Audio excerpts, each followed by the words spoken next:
বহুল আলোচিত অবসরপ্রাপ্ত মেজর সিনহা মোহাম্মদ রাশেদ খান হত্যা মামলায় সাবেক ওসি প্রদীপ কুমার দাস ও পরিদর্শক লিয়াকত আলীর মৃত্যুদণ্ড বহাল রেখে রায় দিয়েছেন হাইকোর্ট।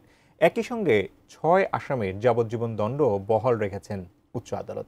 সিনহার বোন সন্তুষ্টি প্রকাশ করে এই রায় দ্রুত কার্যকরের দাবি জানিয়েছেন। জাবেদ আক্তারের রিপোর্ট।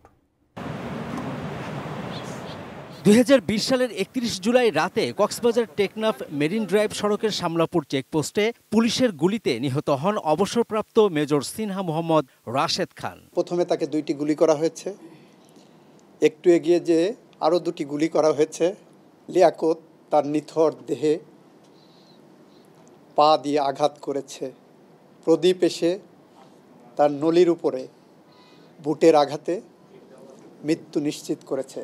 সিনহা হত্যা মামলার বিচার শেষে ২০২২ সালের ৩১ জানুয়ারি রায় দেন কক্সবাজারের জেলা ও দায়রা জজ। রায়ে বিচারিক আদালত বাহারছড়া পুলিশ তদন্ত কেন্দ্রের বরখাস্ত হওয়া পরিদর্শক লিয়াকত আলী ও টেকনাফ থানার বরখাস্ত হওয়া ওসি প্রদীপ কুমার দাসকে মৃত্যুদণ্ড দেন। এছাড়া যাবজ্জীবন কারাদণ্ড হয় সাবেক এসআই নন্দদুলাল রক্ষিত, কনস্টেবল রুবেল শর্মা ও সাগর দেব, কক্সবাজারের বাহারছড়ার মারিশবুনিয়া গ্রামের মোহাম্মদ নুরুল আমিন, মোহাম্মদ আইয়াজ ও নিজামুদ্দিনের।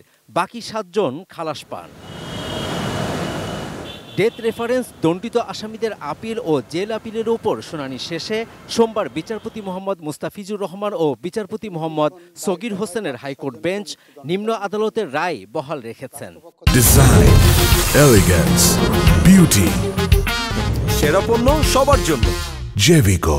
অর্থাৎ 2 জনের ফাঁসি এবং 6 জনের যাবজ্জীবন জেল এটি বহাল রেখেছেন।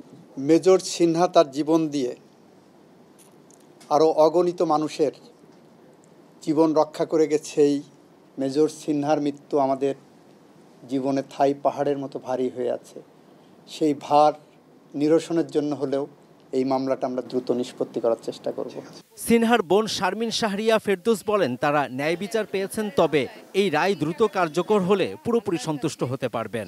সত্যের একটা নিজস্ব শক্তি আছে, সেটাই কিন্তু আমরা আজকে দেখতে পেলাম। এই রায়টা নিয়ে আমরা সন্তুষ্ট আছি, কিন্তু আমরা এক্সিকিউশনের জন্য ওয়েট করব। 31শে জুলাই 2020 থেকে আজকে 2রা জুন 2025, 1766 দিন পার হয়েছে।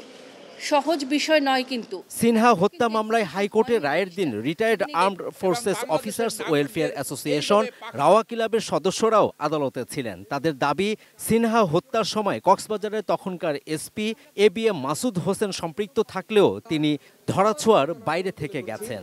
সেই দিন আমরা একটা কম্প্রোমাইজ করতে হয়েছিল। এই আব্দুল্লাহ সাহেব আইজিপি ছিলেন, চার্জশিট চূড়ান্ত চার্জশিট দিবেন না, কারণ এসপি মাসুদের নাম বাদ দিতে হবে। 3 বাহিনীর পক্ষ থেকে আমরা সন্তুষ্টি প্রকাশ করছি আজকের এই রায়ে। Javed Akhtar, ATN news, Dhaka.